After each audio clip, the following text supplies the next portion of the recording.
نحمده ونصلي على رسوله الكريم أما بعد فقد قال الله تعالى في القرآن العظيم وفي الفرقان المجيد بعد أعوذ بالله من الشيطان الرجيم بفضل بسم الله الرحمن الرحيم الذين ينفقون أموالهم في سبيل الله ثم لا يتبعون ما أنفقوا منا ولا أذى لهم أجرهم عند ربهم ولا خوف عليهم ولا هم يحزنون صدق الله مولانا العظيم. புகழும் புகழ்ச்சியும் ஏக இறைவனாகிய அல்லாஹ்விற்கு உரித்தாகட்டுமாக.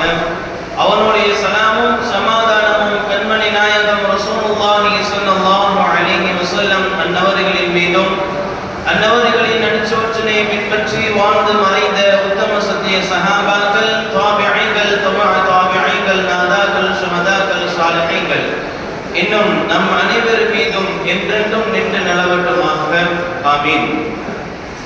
கண்ணியத்திற்குரியவர்களே, அல்லாஹ் சுப்ஹானஹு வ தஆலாவுடைய மாபெரும் வல்லமையினாலும் மாபெரும் தனிப்பட்ட கிருபையினாலும் இரண்டாவது நாள் தராவீஹுடைய தொழுகையை தொழக்கூடிய ஒரு பாக்கியத்தினை நம் அனைவருக்கும் தந்தல் புரிந்திருக்கிறார். இன்று குர்ஆனிலேயே மிகவும் பெரிய சூரா என்று சொல்லப்படுகின்ற, மிகவும் பெரிய சூரா என்று கருதப்படுகின்ற சூரா அல் பக்ரா என்ற அந்த சூராவை ஓதி முடித்து அடுத்த சூராவை தொடங்கி இருக்கின்றார்கள். அல்ஹம்துலில்லாஹ். இந்த சூரா அல் பக்ராவை பற்றி நபி ஸல்லல்லாஹு அலைஹி வஸல்லம் அவர்கள் சொல்லும் பொழுது, உங்களுடைய வீடுகளை நீங்கள் கபர் குழிகளாக ஆக்கி விடாதீர்கள். யாருடைய வீட்டில் சூரா அல் பக்ரா ஓதப்படுகிறதோ அவர்களுடைய வீட்டில் ஷைத்தான் விரண்டோடுகிறார், அவர்களுடைய வீட்டை விட்டும் ஷைத்தான் விரண்டோடுகிறான் என்று நபி ஸல்லல்லாஹு அலைஹி வஸல்லம் அவர்கள் சொல்லி காட்டுகிறார்கள். இன்றும் கூட புதிதாக கடையோ அல்லது வீடோ நாம் ஆரம்பித்தால், திறந்தால் முதலில் ஓதப்படுவது குர்ஆனில் இருந்து சூரா அல் பக்ரா தான். காரணம், நாம் முதலில் பக்ராவை ஓதிவிட்டோம் என்று சொன்னால், நாம் ஒரு தொழிலை தொடங்குகின்றோம், ஒரு கடை நடத்துகிறோம், அந்த கடையில் ஆரம்பிப்பதற்கு முன் சூரா அல் பக்ரா ஓதினோம் என்று சொன்னால், அந்த கடையில் ஏதாவது ஒரு முசீபத், ஷைத்தான், இப்லீஸ் ஏதாச்சும் ஒரு ஊசலாட்டம் இருந்தால் அது நாம் ஓதியதற்கு பிறகு விரண்டோடி விடும் என்பதுதான் நபி ஸல்லல்லாஹு அலைஹி வஸல்லம் அவர்கள் நமக்கு சொல்லி தருகிறார்கள். மேலும் இந்த சூறாவில் தான் ஆயத்துல் குர்சி என்று சொல்லப்படுகின்ற ஒரு முக்கியமான ஒரு ஆயத் இருக்கிறது. இந்த ஆயத்துல் குர்சியை நாம் அனுதினமும் ஓதிக்கொண்டு இருக்கும் பொழுது, ஒவ்வொரு நேர தொழுகைக்கு பிறகு நாம் இதை சரியான முறையில் ஓதினோம் என்று சொன்னால், நமக்கும் அல்லாஹ்விற்கும் மத்தியில் மௌத் மட்டும் தான் திரை என்று நபி ஸல்லல்லாஹு அலைஹி வஸல்லம் அவர்கள் சொல்லி காட்டினார்கள். அந்த அளவிற்கு உயர்தரமான அந்தஸ்தில் மிகவும் பெரிய ஒரு சூறாவான சூரா அல் பக்ரா இன்று நிறைவடைந்திருக்கிறது. அதை முழுவதும் நமக்கு கேட்கக்கூடிய ஒரு தௌஃபீக்கினை கொடுத்திருக்கிறான் என்று சொன்னால், நாம் அல்லாஹ்விற்கு மிகவும் பிடித்தமானவர்கள் என்றுதான் அர்த்தம். குர்ஆனை ஓதுவதற்கும் குர்ஆனை கேட்பதற்கும் அல்லாஹ்வுடைய நாட்டம் இருந்தால் மட்டும்தான் கேட்கவும் அதை ஓதவும் முடியும். ஏனென்று சொன்னால், நாம் நேற்றே சொன்னோம், குர்ஆன் அல்லாஹ்வுடைய பேச்சு, அல்லாஹ்வுடைய கலாம். அதில் நாம் ஓதக்கூடிய ஒவ்வொரு வசனமும் நமக்கு ஒரு பாதுகாப்பை பெற்று தரும், நமக்கு ஒரு தனி படிப்பினை பெற்று தரும். இன்று ஓதிய அந்த இறை வசனத்தில் ஒரு வசனம் அல்லாஹ் சொல்லி காட்டுகிறான். الذين ينفقون أموالهم في سبيل الله ثم لا يتبعون ما أنفقوا منا ولا أذى لهم أجرهم عند ربهم ولا خوف عليهم ولا هم يحزنون. சதகாவை பற்றி, தான தர்மத்தை பற்றி அல்லாஹ் சொல்லி காட்டுகிறான். நாம் நம்முடைய செல்வங்களிலிருந்து தர்மம் செய்ததற்கு பிறகு அதை சொல்லி காண்பிக்காமல், சொல்லி காட்டாமலும், வேறு எந்த ஒரு வகையிலும் அந்த விஷயத்தில் நோய்வினை செய்யாமலும் இருப்பவர்களுக்கு அல்லாஹ் சுப்ஹானஹு வ தஆலா தன் புறத்திலிருந்து நற்கூலி அளிக்கிறார். தன் புறத்திலிருந்து ஒரு நற்கூலி இருக்கிறது என்பதாக அல்லாஹ் சுப்ஹானஹு வ தஆலா இன்று ஓதப்பட்ட வசனத்தில் சொல்லி காட்டுகிறார். இதை தொடர்ந்து அல்லாஹ் சுப்ஹானஹு வ தஆலா அடுத்த வசனத்தை சொல்லக்கூடிய வார்த்தை, "கௌலும் மஅரூஃபு வ மக்ஃபிரத்துன் கைர்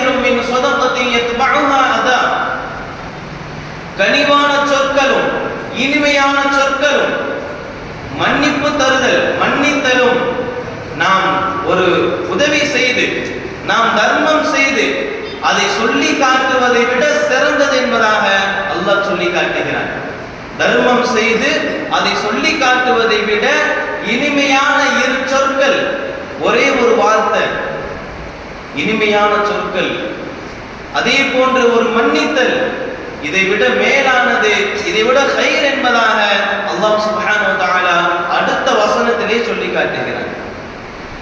இந்த வசனத்திலிருந்து தொடர்ந்து ஒரு 10க்கும் மேற்பட்ட வசனங்களில் தொடர்ந்து அல்லாஹ் சொல்லக்கூடிய வார்த்தை சதகா சதகா சதகா மட்டும்தான். நீங்கள் தான தர்மத்தை எப்படி செய்ய வேண்டும், தான தர்மம் செய்தால் என்ன நன்மை, அதில் என்ன பலன், நீங்கள் எதற்காக வேண்டி எல்லாம் செய்ய வேண்டும், எதற்காக வேண்டி எல்லாம் செய்யக்கூடாது என்பதாக பல வகையான விஷயங்களை இந்த வசனத்தில் இருந்து ஒரு 10 வசனத்திற்கு மேற்படியாக அல்லாஹ் சொல்லி காட்டுகிறான். அத்துணை வசனத்தையும் ஒரே இடத்தில் சொல்லிவிட முடியாது. அந்த 10 வசனங்கள் இடையில் அல்லாஹ் சொல்லக்கூடிய வார்த்தை ஷைத்தான் யஅதுகுமுல் ஃபக்ர வ யஅமுருகும் பில் ஃபஹ்ஷா, ஷைத்தான் உங்களுக்கு அச்சுறுத்துகிறான், ஷைத்தான் உங்களை பயமுறுத்துகிறான். நீங்கள் தான தர்மத்தை மேற்கொண்டால், நீங்கள் சதகா செய்தால் நீங்கள் ஃபக்ர், நீங்கள் ஏழையாகி விடுவீர்கள் என்பதாக ஷைத்தான் உங்களுக்கு பயமுறுத்துகிறான் என்று அல்லாஹ் சொல்லிவிட்டு சொல்லக்கூடிய வார்த்தை வல்லாஹு யஅதுகும் மக்ஃபிரதம் மின்ஹு வ ஃபضلا. அல்லாஹ் வாக்குறுதி அளிக்கிறான். சீரான முறையில் அல்லாஹ்விற்காக வேண்டி தர்மம் செய்பவர்களுக்கு அல்லாஹ் வாக்குறுதி அளிக்கிறான். வல்லாஹு யஅதுகும், நான் வாக்குறுதி அளிக்கிறேன். அல்லாஹ் வாக்குறுதி அளிக்கிறான். மக்ஃபிரதம் மின்ஹு வ ஃபضلا, மன்னிப்பு அல்லாஹ் கொடுக்கிறேங்கிறான். அல்லாஹ்விற்காக வேண்டி நாம் தர்மம் செய்யும் பொழுது, சதகா செய்யும் பொழுது அல்லாஹ் நாம் செய்த அந்த பாவத்திற்கு மன்னிப்பை கொடுத்து விட்டு நாம் எதை தர்மமாக செய்தோமோ, எந்த அளவிற்கு நல்ல விஷயமாக நாம் தர்மம் செய்தோமோ, எந்த அளவிற்கு நம் பிடித்தமானவற்றை தர்மம் செய்தோமோ அந்த அளவிற்கு அதை விடவும் அதிகமானதாக அல்லாஹ் நமக்கு கொடுக்கிறேன் என்பதாக அல்லாஹ் வாக்களிக்கிறான். ஷைத்தான் பயம்படுத்துகிறான், அல்லாஹ் வாக்களிக்கிறான். அப்படி என்று சொன்னால் இந்த சதகா, இந்த தானம் தர்மம் செய்வது எவ்வளவு முக்கியமான ஒரு அம்சமாக இருக்கிறது. வெறுமனே ஒரு ஆயத்தில், ஒரு சூறாவில் ஒரு ஆயத்தை, இன்னொரு சூறாவில் இன்னொரு ஆயத்தை, இப்படி பல விஷயங்கள் எல்லாம் சொல்லி இருக்கான். வேற வேற தலைப்புல, வேற வேற நன்மையான விஷயங்கள்ல ஒரு சூறால ஒரு ஆயத்தும், இன்னொரு சூறால வேற ஒரு ஆயத்தும் இருக்கும். ஆனா இன்று ஓதப்பட்ட அந்த சூரா அல் பக்ராவுல தொடர்ந்து சதகாவை பற்றியே 10 ஆயத்திற்கு மேலாக சொல்லுகிறான். அந்த வசனங்களின் இடையில் ஒரு வார்த்தை வருகிறது, வமா துன்ஃபிகூன இல்லா பிதிகாஅ வஜ்ஹில்லாஹ், அல்லாஹ்வுடைய திருமுகத்திற்காக வேண்டி, அல்லாஹ்விற்காக வேண்டியே நீங்கள் தர்மம் செய்யுங்கள், அதனை தவிர்த்து வீண் பெருமைக்காக வேண்டி நீங்கள் செய்யாதீர்கள் என்று அல்லாஹ் சொல்லி காட்டுகிறான். என்னை பார்க்க வேண்டும், என்னை கொடை வள்ளல் என்று சொல்ல வேண்டும், நான் கொடையாளி, நான் எல்லோருக்கும் உதவி செய்வேன் என்று எல்லா மக்களும் எனக்கு சொல்ல வேண்டும் என்று நினைத்து நாம் என்ன செய்யக்கூடாது, தர்மத்தை மேற்கொள்ளக்கூடாது. அதற்கு மாறாக முழுக்க முழுக்க அல்லாஹ் எனக்கு நற்கூலி கொடுப்பான், அந்த பேரும் புகழும் அல்லாஹ் எனக்கு கொடுப்பான். அந்த ஒரு விஷயத்திற்காக வேண்டி, அல்லாஹ்விற்காக வேண்டி நாம் தர்மம் செய்யும் பொழுது அல்லாஹ் நமக்கு மன்னிப்பை வாக்குறுதியாக கொடுக்கிறார். இந்த வசனத்திற்கு பிறகு அல்லாஹ் சொல்லக்கூடிய வார்த்தை வமா துன்ஃபிகூ மின் கைரின் யுவஃபா இலைக்கும் வ அன்தும் லா துலமூன். அல்லாஹ் சொல்லக்கூடிய வார்த்தை மிகவும் ஆச்சரியமானது. நீங்கள் நல்லவற்றை செலவு செய்தால், உங்களுக்கு கொடுத்தவற்றிலிருந்து நீங்கள் நல்லவற்றை செலவு செய்தால் அதே போன்று ஒரு நற்பலன் பூரணமாக முறையில் உங்களுக்கு கிடைக்கும் என்பதாக அல்லாஹ் சொல்லிவிட்டு சொல்லக்கூடிய வார்த்தை வ அன்தும் லா துலமூன், நீங்கள் ஒருபோதும் அநியாயம் செய்யப்பட மாட்டீர்கள். உங்களுக்கு நான் வாக்களிச்சிருக்கேன், நீங்க சரியான முறையில் எனக்காக வேண்டி நீங்கள் தர்மம் செய்தால் நான் மன்னிப்பை கொடுக்கிறேன், நீங்க எதை தர்மம் செய்தீங்களோ அதை விட அதிகமான முறையில் நான் உங்களுக்கு கொடுக்கிறேன் என்ற ஒரு வாக்கை நான் கொடுத்திருக்கிறேன் அல்லவா. அந்த வாக்கில் அன்தும் லா துலமூன், நீங்கள் அநியாயம் செய்யப்பட மாட்டீர்கள் என்பதாக அல்லாஹ் சுப்ஹானஹு வ தஆலா சொல்லி காட்டுகிறார். அப்படி என்று சொன்னால் இந்த சதகா, இந்த தான தர்மம் எந்த அளவிற்கு உயர்தரமாக இருக்கிறது என்பதை பற்றி நாம் யோசித்து பார்க்க வேண்டும். தர்மத்தை பற்றி இரு வகையாக பிரிக்கலாம். ஒன்று ரகசியமான தர்மம், மற்றொன்று வெளிப்படையான பகிரங்கமான ஒரு தர்மம். பகிரங்கமான தர்மம் செய்வதை விட வெளிப்படையான முறையில் மக்கள் பார்க்கக்கூடிய அந்த நிலையில் நாம் தர்மம் செய்வதை விட ரகசியமாக யாருக்கும் தெரியாமல் நாம் செய்கின்ற அந்த ஒரு ரூபாய்க்கும் அல்லாஹ்விடத்தில் தனி மதிப்பு இருக்கிறது, தனி ஒரு அந்தஸ்து இருக்கிறது. நபி ஸல்லல்லாஹு அலைஹி வஸல்லம் அவர்கள் சொல்லி காட்டினார்கள் ரகசியமாக தர்மம் செய்வதற்கு என்ன அந்தஸ்து என்பதை பற்றி. நாளை மறுமையில் மஹ்ஷர் மைதானத்தில் நிழலே இருக்காத அந்த மஹ்ஷர் மைதானத்தில் ஒரு ஜான் அளவிற்கு சூரியன் வந்துவிடும். அல்லாஹ்வுடைய அர்ஷுடைய நிழலின் கீழ் 7 நபர்களை அல்லாஹ் அமர வைப்பான். 7 நபர்கள், அந்த 7 கூட்டத்திற்கு மட்டும்தான் அல்லாஹ் அந்த பாக்கியத்தை கொடுத்திருக்கிறான். அந்த 7 கூட்டங்களை நபி அவர்கள் சொல்லி காட்டினார்கள். அந்த 7 கூட்டங்களில் ஒரு கூட்டம், அந்த 7 மனிதர்களில் ஒரு மனிதர் யார் என்று சொன்னால் வரஜுலுன் தஸத்தக பிஸதகத்தின் ஃபஅஃபாஹா ஹத்தா லா தஅலம ஷிமாலுஹு மா யுன்ஃபிகு யமீனுஹு. இடது கரத்தால் தெரியாமல், இடது கரத்திற்கும் தெரியாமல் வலது கரத்தால் செய்த தர்மம். யார் அப்படி தர்மத்தை செய்கிறார்களோ அப்படிப்பட்ட மனிதர்களுக்கு நாளை மறுமையில் அல்லாஹ்வுடைய அர்ஷுடைய நிழலுக்கு கீழ் இருப்பார்கள். 7 மனிதர்களில் ஒரு மனிதராக அவர் இருப்பார் என்பதாக நபி ஸல்லல்லாஹு அலைஹி வஸல்லம் அவர்கள் சொல்லி காட்டினார்கள்.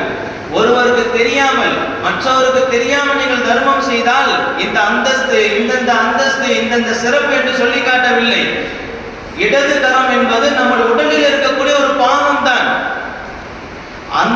அந்த உடலுக்கு கூட தெரியாத லெவலுக்கு இந்த ரகசியமான முறையில் தர்மம் செய்தால் நாளை மறுமையில் சிறந்த ஒரு நிழல், நாளை மறுமையில் நிழலே இருக்காத அந்த மஹ்ஷர் மைதானத்தில் அல்லாஹ் கொடுக்கக்கூடிய பெரிய அந்தஸ்து அல்லாஹ்வுடைய அர்ஷுடைய நிழலுக்கு கீழ் இருக்கும். வல்லர் ரஹ்மான் அந்த பாக்கியத்தை நம் அனைவருக்கும் தந்தர் புரிவானாக. இந்த ரகசியமான முறையில் தர்மம் செய்வதை பற்றி நபி ஸல்லல்லாஹு அலைஹி வஸல்லம் அவர்கள் பல ஹதீஸ்களை நமக்கு முன்னால் சொல்லி காட்டுகிறார்கள். ஹஸரத் அபூ ஹுரைரா ரலியல்லாஹு அன்ஹு சொன்னதாக சொல்கிறார்கள். ஹஸரத் அபூ ஹுரைரா ரலியல்லாஹு அன்ஹு அறிவிக்கிறார்கள், நபி ஸல்லல்லாஹு அலைஹி வஸல்லம் அவர்கள் சொன்னதாக. நபி ஸல்லல்லாஹு அலைஹி வஸல்லம் அவர்கள் சொன்னார்கள், பனி இஸ்ராயேலிலிருந்து ஒரு மனிதர் இருந்தார். அந்த மனிதர் ஒரு நாள் நியத்து செய்து கொண்டார், நான் ரகசியமான முறையில் தர்மம் செய்ய வேண்டும் என்பதாக நியத்து செய்துவிட்டு இரவில் சென்று தர்மம் செய்கிறார். விவரம் அறியாமல் ஒரு மனிதருக்கு தர்மம் செய்து விட்டார். மறுநாள் விடுகிறது. மனிதர்கள் எல்லாம், மக்கள் எல்லாம் பேசிக் கொண்டார்கள், நேற்று இரவு ஒரு திருடருக்கு சதகா கொடுக்கப்பட்டது என்பதாக மக்கள் எல்லாம் பேசிக் கொண்டிருக்கிறார்கள். அதை கேட்ட அந்த மனிதர் அல்லாஹும்ம லக்கல் ஹம்த், அல்லாஹ்விற்கே புகழ் அனைத்தும் என்பதாக சொல்லிவிட்டு சென்று விடுகிறார்கள். பிறகு 2வது நாள் மீண்டும் நியத்து வைக்கிறார், நான் ரகசியமான முறையில் அல்லாஹ்விற்காக வேண்டி நான் தர்மம் செய்ய வேண்டும் என்பதாக. 2வது நாள் இரவில் தர்மம் செய்கிறார். விவரம் அறியாமல் ஒரு பெண்மணி இடத்தில் தர்மத்தை கொடுத்து விடுகிறார்கள். அடுத்த நாள் காலையில் விடுகிறது. மக்கள் எல்லாம் பேசுகிறார்கள்,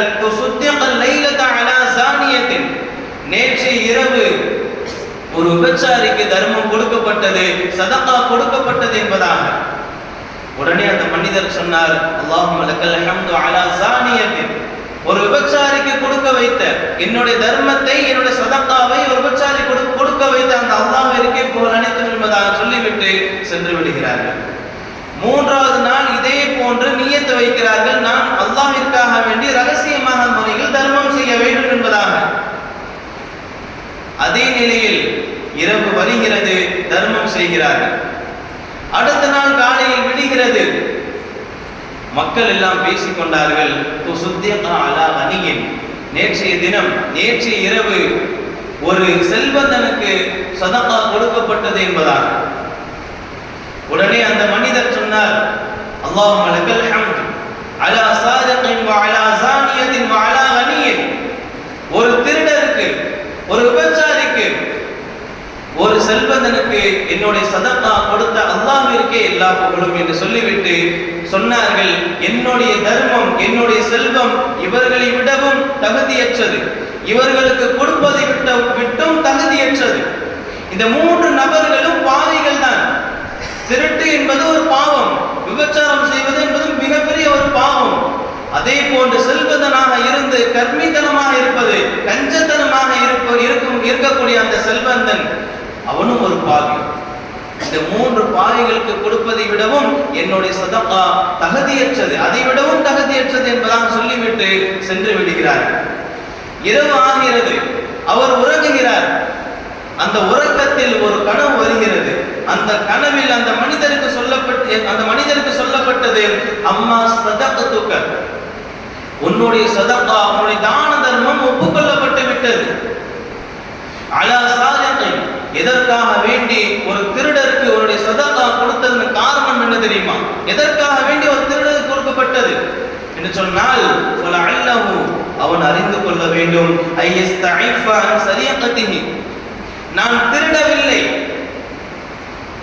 திருடவில்லை, ஆனால் அல்லாஹ் எனக்கு என்னுடைய தேவைக்காக வேண்டி ரிஸ்கை கொடுக்கிறான், என்னுடைய தேவையை பூர்த்தி செய்கிறான். அப்படி இருக்கும் பொழுது நான் ஏன் திருட வேண்டும் என்பதாக எண்ணி தௌபா செய்து தான் செய்த அந்த பாவத்திலிருந்து மீண்டு வருவதற்காக வேண்டி, திருந்துவதற்காக வேண்டிதான் உன்னுடைய சதகா ஒரு திருடருக்கு கொடுக்கப்பட்டது என்று சொல்லப்பட்டது கனவில். அதே போன்று அந்த மனிதனுக்கு சொல்லப்பட்டது, ஏன் ஒரு விபச்சாரிக்கு உன்னுடைய சதகா கொடுக்கப்பட்டது என்று சொன்னால், அவள் அறிந்து கொள்ள வேண்டும், நான் செய்த இந்த விபச்சாரம், இந்த பாவம் இருக்கிறதே, அது மிகப்பெரிய ஒரு குற்றம், மிகப்பெரிய ஒரு பாவம். நான் விபச்சாரம் செய்யாமலேயே அல்லாஹ் எனக்கு தேவை பூர்த்தி செய்கிறான், எனக்கான ரிஸ்கை அல்லாஹ் கொடுக்கிறான் என்று எண்ணி ரோஷப்பட்டு தான் செய்த பாவத்திலிருந்து மீண்டு தௌபா செய்து திருந்துவதற்காக வேண்டிதான் உன்னுடைய சதகா ஒரு விபச்சாரிக்கு கொடுக்கப்பட்டது என்பதாக கனவில் அந்த மனிதருக்கு சொல்லப்பட்டது. அதை தொடர்ந்து கனவில் அவருக்கு சொல்லப்பட்டது என்னவென்று சொன்னால், ஏன் ஒரு செல்வந்தனுக்கு அவனுடைய சதகா கொடுக்கப்பட்டது, அவன் அறிந்து கொள்ள வேண்டும்,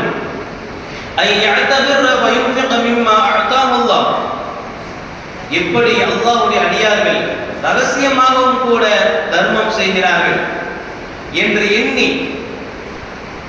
தான் செய்த அந்த தவறு கஞ்சத்தனமாக இருந்தது, செல்வதனாக இருந்து தான் சம்பாதித்த அந்த செல்வத்தை எல்லாம் சேகரித்து வைத்துக் கொண்டு யாருக்கும் கொடுக்காமல் இருந்ததை எண்ணி வருந்தி திருந்தி கொள்வதற்காக வேண்டிதான் ஒரு செல்வந்தனுக்கு உன்னுடைய சதகா, உன்னுடைய தான தர்மம் கொடுக்கப்பட்டது என்பதாக அந்த கனவில் அந்த மனிதருக்கு சொல்லப்பட்டது.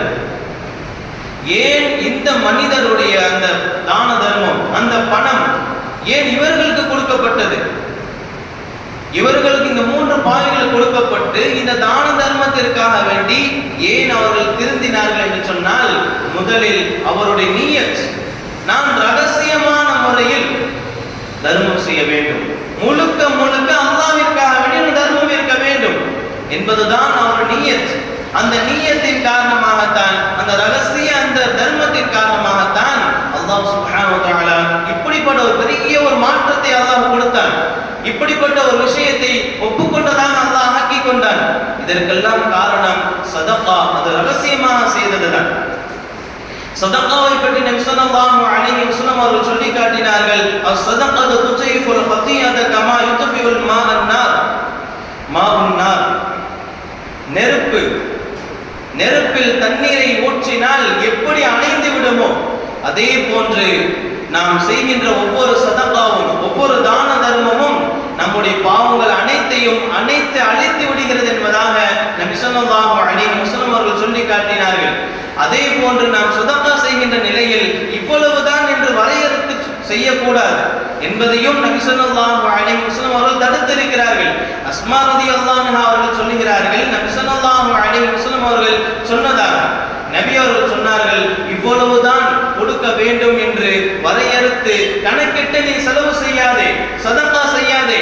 அப்படி நீ செய்தால் அல்லாஹ் உனக்கு கொடுக்கக்கூடிய அந்த கொடை, அந்த அருளை கணக்கிட்டு கொடுப்பான் என்பதாக நபி ஸல்லல்லாஹு அலைஹி வஸல்லம் அவர்கள் சொல்லி இருக்கிறார்கள். இதே போன்று ஆயிஷா ரலியல்லாஹு அன்ஹா அவர்கள் நபியிடத்தில் வந்து தான் செய்த அந்த தர்மத்தின் அளவை சொல்லுகிறார்கள். உடனே நபி அவர்கள் சொன்னார்கள், நீ தர்மம் செய், ஆனால் கணக்கிட்டு தர்மம் செய்யாதே, இவ்வளவுதான் என்று செய்யாதே. அப்படி தர்மம் செய்தால் அல்லாஹ் உனக்காக வேண்டி வழங்கக்கூடிய அந்த அருட்கொடை, உனக்காக வேண்டி அந்த ரிஸ்க் கொடுக்கிறான் அல்லவா, அதை அல்லாஹ் வரையறுத்து கணக்கிட்டு கொடுப்பான் என்பதாக நபி ஸல்லல்லாஹு அலைஹி வஸல்லம் அவர்கள் சொன்னார்கள். ஏன் கணக்கில்லாமல் கொடுக்க வேண்டும் என்று சொன்னால், நாம் செய்கின்ற ஒவ்வொரு சதகா நம்முடைய சொத்து, நம்முடைய செல்வமே அதுதான். அப்துல்லாஹ் இப்னு மஸ்ஊத் ரலியல்லாஹு அன்ஹு சொல்கிறார்கள், நபி ஸல்லல்லாஹு அலைஹி வஸல்லம் அவர்கள் சஹாபாக்கள் மத்தியில் சொல்கிறார்கள், என்ன சொல்கிறார் என்று சொன்னால், உங்களில் யாருக்காவது நம்முடைய செல்வத்தை விடவும் செல்வத்தை விடவும் தம்முடைய வாரிசுகளின் செல்வம் விருப்பமுடையதாக இருக்குமா என்று கேட்கும் பொழுது சஹாபாக்கள் சொன்னார்கள், எங்களுடைய செல்வம் தான் எங்களுக்கு விருப்பமுடையதாக இருக்கும், விருப்பமானதாக இருக்கும் என்று சஹாபாக்கள் நபியிடத்தில் சொன்னார்கள். நபி ஸல்லல்லாஹு அலைஹி வஸல்லம் அவர்கள் அதற்கு பதில் தருகிறார்கள், ஒருவர் இறப்பதற்கு முன் அறவழியில் எதை செலவிட்டாரோ, அல்லாஹ்விற்காக வேண்டி எதை செலவிட்டாரோ அதுதான் அவருடைய செல்வம். எதை அவர் விட்டு செல்கிறார்களோ அது அவருடைய வாரிசுடைய செல்வம் என்பதாக நபி ஸல்லல்லாஹு அலைஹி வஸல்லம் அவர்கள் சொல்லி காட்டினார்கள். நாம் சதகா எவ்வளவு மேற்கொள்கிறோமோ, எந்த அளவிற்கு தான தர்மத்தை அல்லாஹ்விற்காக வேண்டி அல்லாஹ் என்னை புரிந்து கொள்ள வேண்டும் என்பதற்காக வேண்டி நாம் செய்கிறோமோ அந்த லெவலுக்கு அல்லாஹ் நம்மை நெருக்கமாக ஆக்கிக் கொள்வான். நபி ஸல்லல்லாஹு அலைஹி வஸல்லம் அவர்கள் சொல்லி காட்டுகிறார்கள், அல்லாஹ் கூறியதாக, அல்லாஹ் கூறினான், அன்ஃபிகு யா இப்ன ஆதம அன்ஃபிகு அலைக, நீ மற்றவருக்கு தர்மம் செய், உன்னுடைய செல்வத்திலிருந்து மற்றவருக்கு கொடு, நான் உனக்கு கொடுக்கிறேன் என்பதாக அல்லாஹ் கூறியதாக நபி ஸல்லல்லாஹு அலைஹி வஸல்லம் அவர்கள் சொல்லி காட்டினார்கள். சஹாபாக்களும் இதே நிலையில் தான் இருந்தார்கள். எவ்வளவு சம்பவம் நமக்கு முன்னால் இருந்தாலும் கூட, எவ்வளவு விஷயங்கள் பல பயான்களை நாம் சொல்லியிருந்தாலும் கூட, நம்முடைய மனம் மாற்றம் இருக்கிறதா என்பதை தான் நாம் யோசித்து பார்க்க வேண்டும். ரமதானுடைய மாதம் வந்துவிட்டால் மட்டும்தான் இங்கு பல நபர்களுடைய தர்மம் இருக்கிறது. உலகத்தில் எப்படி இருக்கிறது என்று சொன்னால், ரமதானுடைய மாதம் வந்தால் மட்டும்தான் தான தர்மம் என்பது இருக்கிறது. ரமதானுடைய மாதம் முடிந்து விட்டால் செய்த அந்த தான தர்மம், மனம் திறந்து வைத்த மன தூய்மையாக இருந்த தான தர்மம் எல்லாம் உடனே மூடிக்கொள்கிறது ரமதான் முடிந்து விட்டால். அல்லாஹ் பாதுகாக்க வேண்டும். அல்லாஹ் சுப்ஹானஹு வ தஆலா நபி ஸல்லல்லாஹு அலைஹி வஸல்லம் இருக்கக்கூடிய அந்த காலகட்டத்தில் ஒரு ஆயத்தை அல்லாஹ் இருக்குகின்றான், லன் தனாலுல் பிர்ர ஹத்தா துன்ஃபிகு மிம்மா துஹிப்பூன், நீங்கள் எதை விரும்புகிறீர்களோ அதை நீங்கள் செலவு செய்யாவிட்டால், நீங்கள் விரும்புகிறவற்றில் இருந்து நீங்கள் செலவு செய்யாவிட்டால், செலவு செய்யாமல் இருக்கும் வரையிலும் நன்மையின் உயர்ந்த அளவை நீங்கள் அடைந்து கொள்ள முடியாது என்பதாக அல்லாஹ்வுடைய திருவசனம் இறங்குகிறது. அபூ தல்ஹா ரலியல்லாஹு அவர்கள் இதை கேட்டுவிட்டு ஓடோடி வருகிறார்கள் நபியிடத்தில், யா ரசூலல்லாஹ், எனக்கு பல தோட்டங்கள் இருந்தாலும் மிகவும் விருப்பமான மிகவும் பிடித்தமான ஒரு தோட்டம் பைருஹா என்ற ஒரு தோட்டம். அதை நான் அல்லாஹ்விற்காக வேண்டி நான் என்ன செய்கிறேன், சதகா செய்கிறேன். அது அவருக்கு மட்டும் பிடித்தமானதா என்று கேட்டால் கிடையாது. மதீனாவிலே, அன்றைய காலத்துல மதீனாவிலே மிகவும் மதிக்கத்தக்க ஒரு தோட்டம் சொல்லி சொன்னா பைருஹா என்ற தோட்டம் தான். அந்த அளவிற்கு உயர்ந்த நிலையில் இருந்த ஒரு தோட்டம். அதை நான் அல்லாஹ்வுக்காண்டி கொடுக்குறேன்னு சொல்லி சொல்றாரு. எந்த அளவிற்கு மதிப்பு என்று சொன்னால், நபி ஸல்லல்லாஹு அலைஹி வஸல்லம் அவர்களே அந்த தோட்டத்திற்கு சென்று நீர் அருந்திருக்கிறார்கள், தண்ணீர் குடித்திருக்கிறார்கள் என்று சொன்னால் எந்த அளவிற்கு அது அந்தஸ்துடையதாக இருக்கும். அப்படிப்பட்ட அந்த தோட்டத்தை நான் தர்மம் செய்கிறேன் அல்லாஹ்விற்காக என்று சொல்லிவிட்டு தர்மம் செய்கிறார்கள். நபி ஸல்லல்லாஹு அலைஹி வஸல்லம் அவர்கள் சொல்கிறார்கள், இது மிகவும் லாபகரமான ஒரு விஷயம் என்று சொல்லிவிட்டு நபி அவர்கள் சொன்ன வார்த்தை, இந்த தோட்டத்தை உன்னுடைய உறவினர்களுக்கு நீ சதகா செய், உன்னுடைய உறவினர் சொந்த பந்தங்களுக்கு முதல் நீ கொடு என்பதாக நபி அவர்கள் சொன்னார்கள். அபூ தல்ஹா ரலியல்லாஹு அவர்கள் உடனே அதை கேட்டுவிட்டு தன்னுடைய உறவினர்களுக்கு, தன்னுடைய சொந்த பந்தங்களுக்கு அந்த தோட்டத்தை சதகாவாக கொடுத்து விட்டார்கள். முதலில் நம்முடைய உறவினர்களை தான் நான் பார்க்க வேண்டும், நம் உற்றார் உறவினர்களை தான் நான் பார்க்க வேண்டும், அதற்கு பிறகு அண்டை வீட்டாரை நாம் பார்க்க வேண்டும், அதற்கு பிறகுதான் மற்ற எல்லாமே. சஹாபாக்கள் தனக்கு ஒன்றுனாலும் பரவாயில்லை, ஆனா தன்னுடைய சகோதரனுக்கு எதுவும் ஆயிடக்கூடாதுன்னு சொல்லி நினைச்சாங்க. தனக்கு இல்லைனாலும் பரவாயில்லை, ஒரு நேரம் சாப்பாடு, அது ஒரு நேரம் ஒரே ஒரு ஆள் தான் சாப்பிட முடியும்னு சொன்னா தான் சாப்பிடாட்டியும் பரவாயில்ல, தன்னுடைய சகோதரன் சாப்பிட்டா போதும், அந்த லெவலுக்கு இருந்தவங்க சஹாபாக்கள். அந்த அளவிற்கு சதகாவின் மீது மிகவும் மதிப்புடையவராக இருந்தவர்கள் சஹாபாக்கள். அதனால் தான் அல்லாஹ் பொருந்தி கொண்டேன் என்று அல்லாஹ் குர்ஆனிலே சொல்லிவிட்டான். நபி ஸல்லல்லாஹு அலைஹி வஸல்லம் இருக்கக்கூடிய சமயத்தில் ஒரு ஆயத்து, ஒரு வசனம் இறங்குகிறது. இன்றும் கூட அந்த வசனம் ஓதப்பட்டது. அல்லதீன யுன்ஃபிகூன அம்வாலஹும் பில்-லைலி வன்-நஹாரி சிர்ரன் வ அலானியத்தன் ஃபலஹும் அஜ்ருஹும் இன்த ரப்பிஹிம் வலா ஹௌஃபுன் அலைஹிம் வலா ஹும் யஹ்ஸனூன். அவர்கள் கொடுத்தவற்றிலிருந்து, அம்வால் தன்னுடைய பணத்தில் இருந்து செலவு செய்கிறார்கள். எந்தெந்த நேரத்தில்?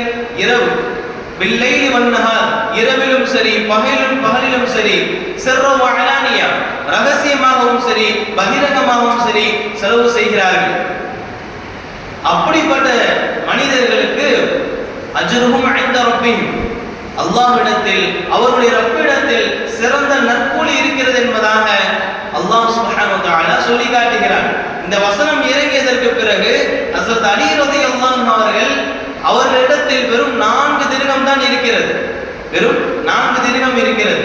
அந்த 4 திர்ஹத்தை எப்படி செலவு செய்தார்கள் என்று சொன்னால், ஒரு திர்ஹத்தை பகலில் சதகா செய்தார்கள், இரண்டாவது திர்ஹத்தை இரவில் சதகா செய்தார்கள், மூன்றாவது திர்ஹத்தை ரகசியமாக சதகா செய்தார்கள், நான்காவது திர்ஹத்தை பகிரங்கமாக வெளிப்படையாக தர்மம் செய்தார்கள். நாம் ஒரு நிலையில் தர்மம் செய்தாலே அது போதுமானதுதான். அதற்கே அல்லாஹ் சுப்ஹானஹு வ தஆலா நற்கூலியை கொடுக்கிறான். இந்த 4 நிலையிலுமே செய்தா மட்டும்தான் நற்கூலி கொடுப்பேன்னு சொல்லல. நீங்க பகல்ல கொடுத்தாலும் அல்லாஹ் ஏற்றுக்குவான், இரவுல கொடுத்தாலும் அல்லாஹ் நற்கூலியை கொடுப்பான்.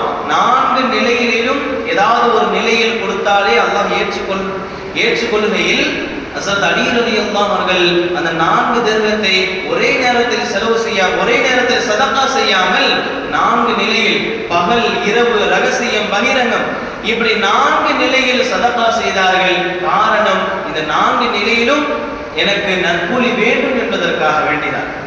அப்படி இருந்தவர்கள் சஹாபாக்கள். அல்லாஹ் சுப்ஹானஹு வ தஆலா அப்படியெல்லாம் சதகா செய்யக்கூடிய நல்ல நசீபினை நம் அனைவருக்கும் தந்தர் புரிவானாக.